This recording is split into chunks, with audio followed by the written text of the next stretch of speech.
మత్తయి సువార్త 18వ అధ్యాయము. ఆ కాలమున శిష్యులు యేసునొద్దకు వచ్చి పరలోక రాజ్యములో ఎవడు గొప్పవాడని అడగగా, ఆయన ఒక చిన్న బిడ్డను తన యొద్దకు పిలిచి వారి మధ్యను నిలువబెట్టి ఇట్లనెను: మీరు మార్పు నొంది బిడ్డల వంటి వారైతేనే గాని పరలోక రాజ్యములో ప్రవేశింపరని మీతో నిశ్చయముగా చెప్పుచున్నాను అనెను.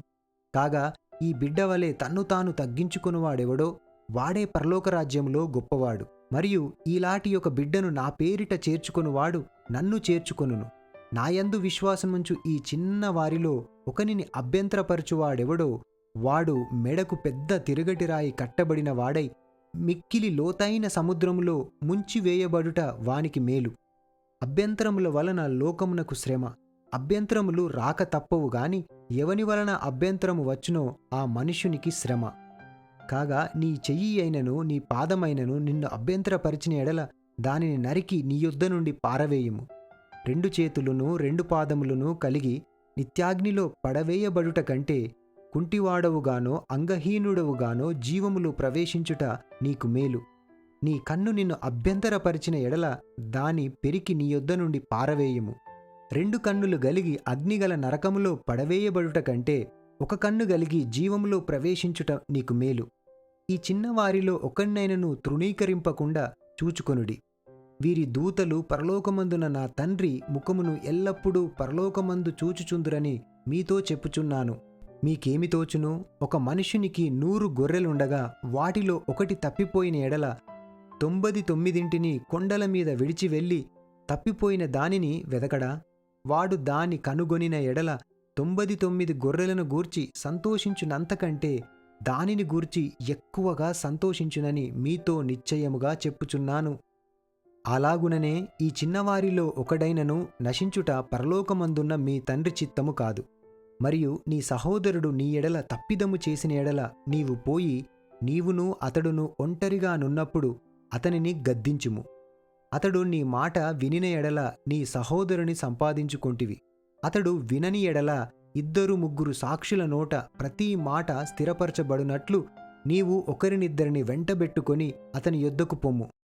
అతడు వారి మాటయూ వినని ఎడల ఆ సంగతి సంఘమునకు తెలియజెప్పుము.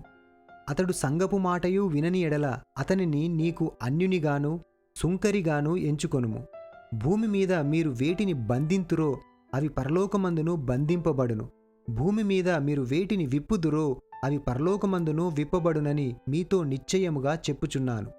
మరియు మీలో 2 తాము వేడుకొను దేనిని గూర్చి అయినను భూమి మీద ఏకీభవించిన ఎడల అది పరలోకమందున నా తండ్రి వలన వారికి దొరుకును అని మీతో చెప్పుచున్నాను. ఎలయనగా 2-3 నా నామమున ఎక్కడ కూడియుందురో అక్కడ నేను వారి మధ్యన ఉందునని చెప్పెను.